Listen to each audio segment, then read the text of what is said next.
Happy with Gopa kitchen কুকিংয়ের আরও একটি নতুন পর্বে জানাই তোমাদের সকলকে স্বাগতম। যখন দেখবে একঘেয়েমি মশলাদার খাবার খেতে ভালো লাগছে না, তখন ঠিক এই পদ্ধতিতে বানিয়ে নাও পাঁচমিশালি একটি তরকারি, যা মশলা ছাড়াই বানানো ভাত রুটির সাথে অপূর্ব লাগে।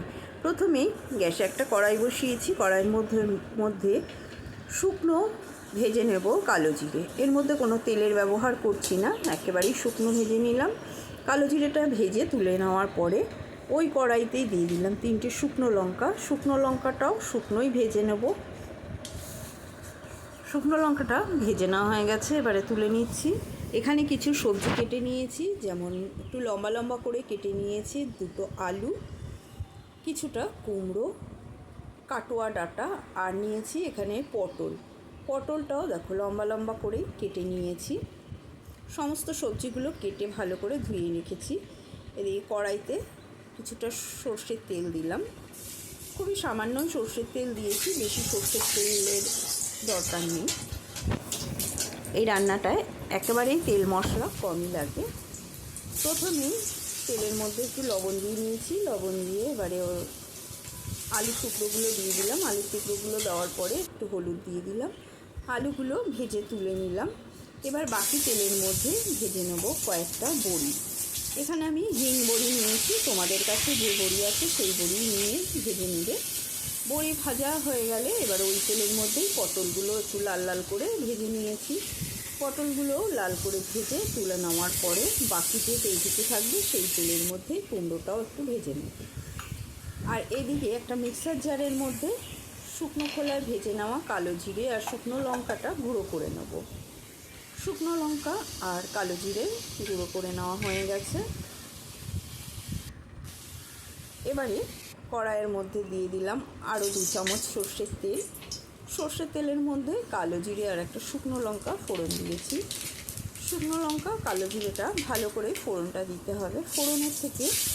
ফোড়নটা নেড়ে চেড়ে নিয়ে ফোড়নের থেকে যখন দেখবে সুন্দর গন্ধ বেরিয়েছে, তখন এর মধ্যেই দিয়ে দিতে হবে টুকরো করে কেটে রাখা কাটোয়া ডাঁটা।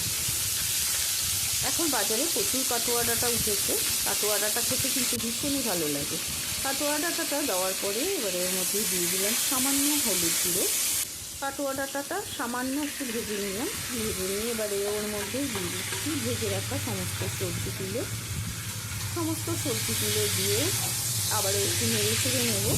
যদি ইউটিউব চ্যানেলে নতুন বন্ধু হয়ে থাকো তবে চ্যানেলটি সাবস্ক্রাইব করে নেওয়ার অনুরোধ রইল। পাশে থাকা বেল আইকনটা প্রেস করে দেবে, যাতে আমার রান্নার নিত্য নতুন নোটিফিকেশানগুলো সবার আগে তোমাদের মোবাইলে চলে যায়। আর যদি ফেসবুক থেকে দেখে থাকো তবে পেজটি ফলো করার অনুরোধ রইল। এবারে এর মধ্যে দিয়ে দিলাম স্বাদ অনুসারে লবণ আর হলুদ গুঁড়ো। দেখো এক্সট্রা কোনো মশলা আমি এর মধ্যে ব্যবহার করিনি। লবণ আর হলুদ দিয়ে ভালো করে একটু নেড়ে চেড়ে নিতে হবে, যাতে হলুদের কাঁচা গন্ধটা চলে যায়। এবারে এর মধ্যে দিয়ে দিলাম একটা টুকরো করে কেটে নেওয়া টমেটোটা দিয়েও একটু নেড়ে চেড়ে নেব। দিয়ে দেবো এবারে এর মধ্যে জল। এখানে আমি 2 কাপ পরিমাণে জলের ব্যবহার করেছি। তোমরা তোমাদের পরিমাণ বুঝে জলের ব্যবহার করবে, কে কতটা ঝোল পছন্দ করো। যেহেতু এটা আমি ভাত আর রুটি দিয়ে খাবো, সেই জন্য একটু সামান্য ঝোল ঝোল রাখবো।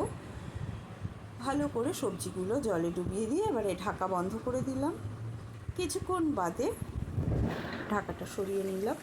বাও, খুব সুন্দর কিন্তু গন্ধ বেরিয়েছে, কালো জিরে আর লঙ্কার একটা সুন্দর গন্ধ বেরিয়েছে। এবারে এর মধ্যে আমি দিয়ে দিলাম 1 চামচ চিনি। নিরামিষ তরকারি একটু মিষ্টি মিষ্টি খেতে বেশি ভালো লাগে আমার, সেই জন্য একটু চিনি দিলাম। তোমাদের পছন্দ না হলে বাদ দিয়ে দিতে পারো। আর দিয়ে দিলাম 3টে পাকা লঙ্কা। যেহেতু সবজিটা সবুজ আছে, এর মধ্যে একটু কালারফুল হওয়ার জন্যই আমি পাকা লঙ্কা দিলাম। আর দিয়ে দিচ্ছি ভেজে রাখা বড়িগুলো দিয়েও আবারও ঢাকা বন্ধ করে দিলাম, বড়িগুলো একটু নরম হওয়ার জন্য। কিছুক্ষণ বাদে ঢাকাটা নামিয়ে নিলাম। দেখো ঝোলটা অনেকটাই শুকিয়ে গেছে আর সমস্ত সবজিগুলো ভালো মতন সেদ্ধ হয়ে গেছে। এবারে একটা পাত্রের মধ্যে আমি তুলে নিচ্ছি। আজকের মতো রেসিপিটি কমপ্লিট।